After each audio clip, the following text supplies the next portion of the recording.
سرمایہ جہاں ہیں شاہ ابرار کی باتیں، سرمایہ جہاں ہیں شاہ ابرار کی باتیں، کس درجہ سکون دیتی ہیں سرکار کی باتیں۔ جی چاہے کہ ہر آن کروں ذکر پیغمبر، ہوتی رہے کونین کے سردار کی باتیں۔ دوستو، یہ ابھی جو میں نے ایک کلمہ تلاوت کی ہے، وَلَوْ أَنَّهُمْ ظَلَمُوا أَنفُسَهُمْ جَاءُوكَ، جو لوگ اپنی جانوں پر ظلم کر بیٹھے ہیں، جو لوگ گناہ کر بیٹھے ہیں، اگر کسی سے غلطی ہو جائے تو اس کی کوئی صورت ہے، اس کا کوئی مدعا ہے؟ اللہ رب العزت فرماتے ہیں ہاں، اس کی میں نے ایک صورت بنا دی ہے کہ محبوب وَلَوْ أَنَّهُمْ ظَلَمُوا أَنفُسَهُمْ، کہ جو لوگ اپنی جانوں پر ظلم کر بیٹھے جاؤ کا محبوب وہ آپ کے در اقدس پر آئے۔ میں پوری اس کی تشریح نہیں بیان کر رہا کیونکہ بہت لمبا پروگرام ہو جائے گا، صرف یہاں تک محدود رہوں گا۔ وَلَوْ أَنَّهُمْ ظَلَمُوا أَنفُسَهُمْ، جو لوگ اپنی جانوں پر ظلم کر بیٹھے ہیں جاؤ کا محبوب وہ آپ کے در اقدس پر حاضر ہو جائے۔ اب دوستو، سوچنے کی بات یہ ہے کہ گناہ آدمی کرتا ہے، اب گناہ بندے کا اور اللہ کا پرائیویٹ معاملہ ہے، ایک پرسنل معاملہ ہے، ایک نجی معاملہ ہے۔ بندہ گناہ کرتا ہے، بخشنے والا وہ ہے جسے چاہے بخشے، جسے چاہے معاف کر دے، ساری بخشش کے پاس ہے، وہ غفور ہے، وہ جسے چاہے بخش دے۔ لیکن قرآن فرماتا ہے جاؤ کا کسی آدمی کی دو غلطی کر بیٹھے، گناہ کر بیٹھے، اس کی اس وقت تک مغفرت نہیں ہوگی اے محبوب جب تک وہ آپ کی خدمت میں حاضر نہ ہو۔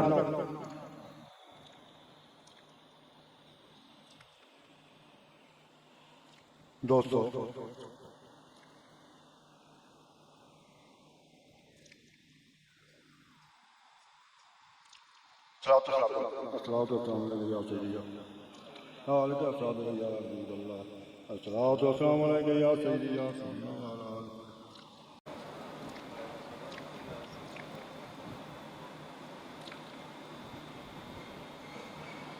میں آپ کی خدمت میں یہاں پر نبی پاک صلی اللہ علیہ وسلم کی زندگی حیات تجربہ کے 4 ادوار کے بارے میں بتاؤں گا کہ میرے نبی پاک کی زندگی 4 ادوار پر مشتمل ہے۔ آپ کی زندگی کا پہلا دور وہ ہے کہ جب آپ اس دنیا میں تشریف نہیں لائے تھے، ابھی آپ تشریف شانے بشری لباس میں تشریف نہیں لائے تھے، لیکن وہ پھر بھی موجود تھے، نہ صرف موجود تھے بلکہ نبی تھے۔ ایک صحابی نے عرض کیا کہ یا رسول اللہ ما واجب لکم النبوۃ یا رسول اللہ، یا رسول اللہ آپ کو نبوت کب ملی؟ سرور عالم صلی اللہ علیہ وسلم نے فرمایا کنت نبیا وآدم بین الروح والجسد، میں اس وقت بھی نبی تھا جب آدم علیہ السلام ان کے جسم میں جسد میں روح پھونکی جا رہی تھی۔ اب اس حدیث میں 2 چیزیں غور کے قابل ہیں۔ ایک تو آپ نے یہ فرمایا کہ جب آدم ابو البشر آدم علیہ کو تخلیق کیا جا رہا تھا، میں اس وقت جانب تھا، میں اس وقت موجود تھا، میں اس وقت زندہ تھا، بلکہ فرمایا کنت نبیا، میں اس وقت نبی تھا۔ اب دوسرا غور کا نقطہ یہ ہے وہ کب سے نبی تھے، وہ کب سے نبی تھے یہ اللہ بہتر جانتا ہے یا اس کا رسول بہتر جانتا ہے۔ دوستو، حضرت آدم علیہ السلام کا واقعہ بڑا مشہور واقعہ سب حضرات نے سنا ہوگا۔ قرآن پاک کہتا ہے فَنَسِیَ فَلَمْ نَجِدْ لَهُ عَزْمًا، آدم علیہ السلام نے بھول کے گندم کا کھانا، گندم کا دانہ کھا لیا تھا، ان نے کچھ جان بوجھ کر یہ نہیں کہا تھا۔ اب اگر بھول چوک کر وہ کام ہو جائے اس کی کوئی گرفت نہیں ہے، اس کا کوئی معاملہ نہیں ہوگا۔ بھول کے اگر آدمی روزے کی حال میں پیٹ بھر کر کھانا بھی کھا لے تو اس کے کوئی معاوضہ نہیں، کوئی گرفت نہیں۔ نبی اکرم صلی اللہ علیہ وسلم فرمایا کہ نسیان اور خطا میری امت سے اٹھا لی گئی ہے۔ اگر بھول کے آدمی کوئی بات کر لے، کوئی کام کر لے، کوئی گناہ ہو جائے، بھول سے ہو جائے تو اس کا کوئی مواخذہ نہیں، لیکن حضرت آدم علیہ السلام یہ ان کی شان کے خلاف تھا، سارے فرشتوں نے ان کو سجدہ کیا تھا، لیکن انہوں نے بھول کر جنت کا کھانا کھا لیا، لیکن کیوں کھا لیا؟ یہ ان کی شان کے خلاف تھا۔ اللہ پاک نے ان کو جنت سے نکالا اور دنیا میں بھیج دیا، یہاں آ کے ان کو ندامت محسوس ہوئی، پریشانی ہوئی، تو لمبے عرصے تک زاری کرتے رہے، آنسو بہاتے رہے، اللہ پاک کی خدمت میں فریادیں کرتے رہے، لیکن کوئی سنوائی نہ ہوئی، کوئی جواب نہ آیا۔ آخر ایک دن ان کو خیال آیا، اپنے ہاتھ اٹھائے، کہنے لگے باری تعالیٰ مجھ سے غلطی ہو گئی، میں معافی چاہتا ہوں، میری توبہ قبول فرما اور میں تجھے محمد صلی اللہ علیہ وسلم کا وسیلہ پیش کرتا ہوں، باری تعالیٰ مجھ سے اس ہستی کے طفیل معاف کر دے۔ فوراً ندا آئی، آدم تیری یہ خطا، تیری یہ معافی قبول ہوگی، توبہ قبول ہوگی، لیکن یہ تو بتا تم مجھے اس ہستی کو وسیلہ بنانے کا خیال کیسے آیا؟ آدم علیہ السلام کہنے لگے کہ جب میرے اقدس میں روح پھونکی گئی تو سب سے پہلے میں نے آنکھ کھولی تو عرش مبارک کے نیچے کوئی لکھا ہوا تھا لا الہ الا اللہ محمد رسول اللہ۔ میں نے اسی وقت جان لیا تھا یہ کوئی بڑی اللہ کی محبوب ہستی ہے، اللہ کے نام کے ساتھ ان کا نام آیا ہے، یہ تو بڑی مرتبے والی ہستی ہے، اس لیے میں نے ان کا وسیلہ پیش کیا۔ باری تعالیٰ فرمائے گا آدم تو نے ٹھیک سمجھا، وہ میرا محبوب ہے، وہ میرا پیارا ہے، اگر میں اسے نہ بناتا تو میں اس کائنات کو تخلیق نہ کرتا، اگر میں اسے نہ بناتا کہ آدم میں تجھے وہ تخلیق نہ کرتا۔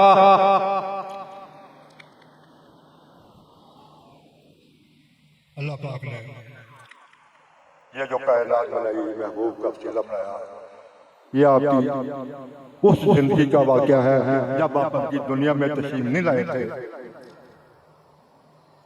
اور حضرت آدم علیہ السلام اس نبی کا وسیلہ پیش کرتے ہیں، ان کی توبہ قبول ہو جاتی ہے، اور قرآن پاک کہتا ہے وَكَانُوا مِن قَبْلُ يَسْتَفْتِحُونَ عَلَى الَّذِينَ كَفَرُوا، اور وہ اس سے پہلے یہ یہودی اور یہ عیسائی جب ان پر مشکل پیش آتی تھی، جب کفار سے جنگ کرتے ہوئے یہ ہار کے قریب ہوتے تھے، اگر ان کو کوئی مشکل پیش آتی تو وہ اس آخری نبی کا وسیلہ پیش کرتے، کہتے باری تعالیٰ وہ یہودی، وہ عیسائی، وہ اہل کتاب جب بھی ان کو کوئی مشکل پیش آتی وہ جنگ میں ہار رہے ہوتے، اب پوری ہے تو علماء صاحب یا قاری صاحب بتائیں گے آپ کو، اگر یہ جنگ میں ہار رہے ہوتے تو ہاتھ اٹھاتے اس نبی کا وسیلہ پیش کرتے، کہتے باری تعالیٰ اس نبی کا واسطہ جو سب سے آخر میں آنے والا ہے اس کے طفیل ہماری پریشانی دور فرما، ہماری یہ شکست کو فتح سے بدل دے۔ اللہ پاک فرماتا ہے ان کے صدقے سے اللہ پاک ان کو پریشانیاں دور کر دیتا، ان کے ہاری ہوئی جنگ وہ جیت جاتے، لیکن جب وہ آئے، جب وہ اس دنیا پہ تشریف لائے تو ان ظالموں نے ان کو پہچاننے سے انکار کر دیا، ان کو تسلیم کرنے سے انکار کر دیا۔ یہ آپ کی زندگی کا پہلا دور ہے کہ جب آپ دنیا میں تشریف نہیں لائے تھے تو دوسری امتیں اس نبی کا وسیلہ پیش کرتی تھی، آخری نبی کا وسیلہ پیش کرتی تھی۔ باری تعالیٰ ہمیں اس نبی اپنی زماں کے طفیل ہمیں پریشانیاں دور کر دے۔ اس کے بعد اب جب اس دنیا میں تشریف لائے تو آپ کی برکتوں کا کیا کہنا، آپ کی بے شمار بے حساب و کتاب برکتیں نازل ہوئی۔ ایک دفعہ مکہ میں قید پڑ گیا، سرور عالم صلی اللہ علیہ وسلم اس وقت چھوٹے تھے، سارے لوگ اکٹھے ہوئے عبد المطلب کے پاس حاضر ہوئے، کہنے لگے کہ ملک ہر علاقے میں قید پڑا ہوا ہے، ہر طرف جانور مر رہے ہیں، سبزے کا نام و نشان نہیں ہے، ہمارے لیے دعا کرے کہ اللہ پاک بادشاہ اٹھا دے۔ یہ نبی پاک کا گھرانہ، یہ سرور عالم کا گھرانہ، یہ شروع سے ہی سارے لوگوں کے لیے وسیلہ بتایا ہے، جب بھی کسی کو پریشان ہوتی، کوئی پریشان ہوتا ہوتا، تکلیف میں ہوتا تو وہ نبی پاک کے گھرانے کے لوگوں کے پاس آ جاتے. اسی طرح سب لوگ حضرت عبد المطلب کے پاس ہے کہ جی کیا پڑ گیا ہے، دعا فرمائے، بارش ہو جائے. آپ نے کہا اچھا کل آنا، اچھے کپڑے پہن کر آنا، خوشبوئیں نہا دھو کر آنا، خوشبوئیں لگا کر آنا. سب لوگ اگلے دن خوشبوئیں لگا کے نہا دھو کر اچھے کپڑے پہن کر عبد المطلب کی بارگاہ میں حاضر ہوئے. سرور عالم صلی اللہ علیہ وسلم اس وقت چھوٹے تھے. آگے عرض کیا یہ دعا فرمائے. آپ باہر نکلے، آپ کا پوتا اپنے موڈے پر بٹھایا ہوا ہے اور کوہ ابو قبیس پہ چلا گئے. وہاں جا کے دعا کی، باری تعالیٰ مہربانی فرما، قحط پڑا ہوا ہے، بارش کا نام و نشان نہیں ہے، جانور بھوک سے مر رہے ہیں، انسان پیاس سے مر رہے ہیں، مہربانی فرما، سبزہ نہیں ہے. سب لوگوں نے کہا، عبد المطلب نے دعا مانگی، سب لوگوں نے اٹھائے ہوتے، انہوں نے آمین کہا. سرور عالم صلی اللہ علیہ وسلم عبد المطلب کے موڈے پہ بیٹھے ہوئے تھے، انہوں نے چھوٹے چھوٹے ہاتھ، انہوں نے بھی آمین کہا. مورخین کہتے ہیں کہ جس وقت یہ دعا مانگی جا رہی تھی آسمان پر کہیں بادل کا نام و نشان بھی نہیں تھا، لیکن جب دعا مانگی تو چاروں طرف سے کالی گھٹائیں جھوم کر آئیں، کالی گھٹائیں چاروں طرف سے آئیں. اور ابھی یہ لوگ اپنے گھروں کو نہیں پہنچے تھے کہ وہ بارش میں آ گئے، سارے علاقے میں جل تھل ہو گئے.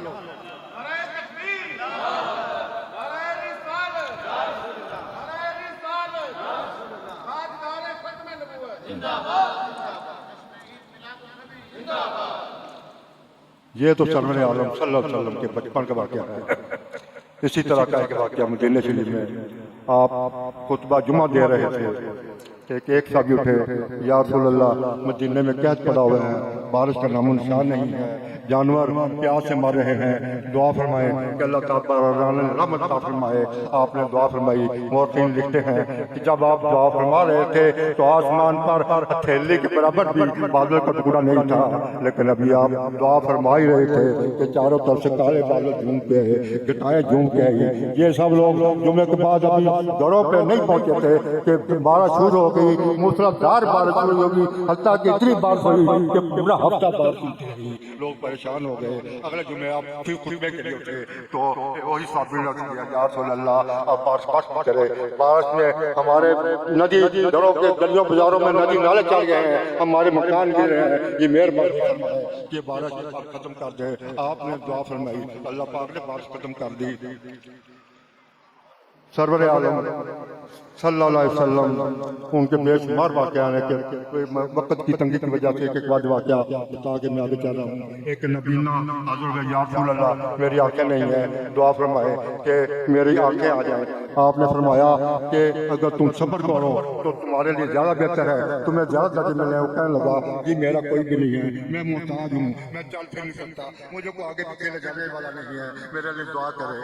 آپ نے فرمایا اچھا جو آنکھیں چاہیے، اچھا یہ کہ میں دعا نہیں کرتا، میں تجھے دکھاتا ہوں، جا کے دعا کر، اب اللہ پاک مہربانی کرے گا. اس نے نبینے نے دعائے حاجت نبی پاک صلی اللہ علیہ وسلم نے اسے خود دعا سکھائی نبینے کو. اس نے جا کے در دعا مانگی، باری تعالیٰ اسے محمد صلی اللہ علیہ وسلم کا واسطہ اس کا وسیلہ پیش کرتا ہوں، اس کے جو نبی ہیں رحمت والے صفات والے ان کے مجھے آگے عطا فرما. دعا کر کے اس نبینے نے اپنی آنکھوں پر پھیرے، اپنے منہ پر پھیرے، اللہ پاک نے اس کو بنائی عطا. یہ تو بے شمار واقع ہیں، لیکن اس کے بعد آپ اس دنیا سے وصال فرما گئے، پردہ پوش ہو گئے، عالم برزخ میں تشریف لے گئے. ہماری نگاہوں سے تو وہ پردہ پوش ہو گئے ہیں، ہم ناری نگاہوں سے چھپ گئے ہیں، لیکن ہم ان کی نگاہوں سے نہیں چھپے. وہ ہر وقت ہمیں دیکھ رہے ہیں، ساری کائنات کے نگران ہیں. مولانا جامی رحمۃ اللہ تعالیٰ علیہ انہوں نے ایک قصیدہ لکھا، قصیدہ لکھ کے وہ نبی پاک صلی اللہ علیہ وسلم کی خدمت میں پیش کرنے کے لیے مکے کا قصد کیا. وہ قصیدہ کیا تھا؟ زموج اوری جانے عالم رحم یا نبی اللہ رحم یا نبی اللہ رحم فرمائیں. آپ کی جدائی سے ساری دنیا کی جان نکلی جا رہی ہے. رحم یا نبی اللہ رحم اے اللہ کے نبی کرم فرمائیے رحم فرمائیے. ساری دنیا کی جان نکلی جا رہی ہے. آپ اپنے ایک جھلک دکھا دیجیے. آپ اپنے ایک جھلک دکھا دیجیے. کہتے ہیں مولانا جامی نے اس قصیدے کو اس نعت کو لکھنے میں 5 سال کا سفر کیا. 5 سال اس کے خون جگر سے وہ نعت تیار کی, وہ قصیدہ تیار کیا, لکھ کے مکہ پہنچے, حج کیا. حج کے بعد مدینہ شریف کا قصد کیا. جو اس وقت بادشاہ تھا سرور عالم صلی اللہ علیہ وسلم اسے خواب میں نظر آئے. اسے حکم دیا کہ جامی ایک شخص ہندوستان سے آیا ہوا ہے, وہ مدینہ آنا چاہتا ہے لیکن اسے مدینہ نہیں آنے دینا. بادشاہ نے صبح اپنے آدمی بھیج دیے. انہوں نے اعلان کر دیا جو ہندوستان کا قافلہ ہے اس کے اندر ایک شخص جامی ہے, اسے مدینہ جانے کی اجازت نہیں ہے. لیکن جامی بڑا کب رکنے والے تھے. قافلے والوں نے ان کو چھوڑ دیا لیکن وہ کسی اور راستے سے مدینہ شریف کی طرف روانہ ہو گئے. دوسرے روز سرور عالم صلی اللہ علیہ وسلم اس بادشاہ کو پھر نظر آئے. کہا میں نے تجھے کہا بھی تھا کہ جامی مدینہ آ رہا ہے, اسے نہیں آنے دینا, لیکن وہ بھی آ رہا ہے لیکن تم نے کوئی اثر نہیں لیا. بادشاہ نے سمجھا یہ کوئی بہت محبوب آدمی ہے جامی. اس نے چاروں طرف آدمی چڑھائے. آخر انہوں نے جامی کو پکڑ لیا. بادشاہ نے اس کو جیل میں قید کر دیا. اگلی رات سرور عالم صلی اللہ علیہ وسلم بادشاہ کے خواب میں پھر جذبہ دکھایا. کہنے لگے میں نے یہ تو نہیں کہا تھا کہ جامی کو قید کر دو, میں نے تو کہا تھا اسے مدینہ نہیں آنے دینا, اسے روکنا ہے. وہ بادشاہ کہنے لگا یا رسول اللہ صلی اللہ علیہ وسلم ایک طرف تو آپ کہتے ہیں تو میرا بڑا محبوب ہے, وہ میرا بڑا پیارا ہے, لیکن کیا بات ہے آپ اس کو مدینہ نہیں آنے دے رہے. سرور عالم صلی اللہ علیہ وسلم نے فرمایا کہ جامی نے ایک نعت لکھی ہے, وہ ایک قصیدہ لکھا ہے ترحم یا نبی اللہ ترحم. اس نے اس کیفیت سے لکھا ہے, اس طرح سے لکھا ہے, اس طرح سے لکھا ہے کہ اگر وہ میرے روزے انور پہ آ کر اس نے وہ قصیدہ پڑھ دیا تو اس نے وہ نعت پڑھ دی. میں خدا کی قسم کھا کر کہتا ہوں میں اپنے روزے انور سے باہر آ جاؤں گا اور اس طرح ایک ہنگامہ کھڑا ہو جائے گا, شور مچ جائے گا. میں تو اس لیے کہتا ہوں اسے مدینہ نہیں آنے. اب دوستو سوچنے کی بات یہ ہے کہ سرور عالم صلی اللہ علیہ وسلم ایک آدمی قصیدہ اپنے گھر پہ بیٹھ کے لکھتا ہے. آپ کو پتہ ہے اس نے کس کیفیت سے لکھا ہے اور اس نے کس کیفیت سے عرض کرتا ہے, تو آپ کو اس سب چیز سے آگاہ ہے. تو دوستو یہ آپ کی زندگی کا تیسرا دور ہے جب آپ دنیا سے وصال پا گئے. پہلا دور وہ تھا جب دنیا سے تشریف نہیں لائی تھے. دوسرا دور وہ تھا جب آپ دنیا میں تشریف لائے. تیسرا دور وہ ہے جب آپ دنیا سے وصال فرما گئے اور آپ ساری کائنات کے لیے دنیا میں یہ سارے ادوار میں آپ کائنات کے لیے وسیلہ. اس کے بعد سرور عالم صلی اللہ علیہ وسلم اس دنیا سے پردہ پوش ہو گئے, جس کی باتیں میں نے آپ کو بتائی ہیں. اس کے بعد قیامت والے دن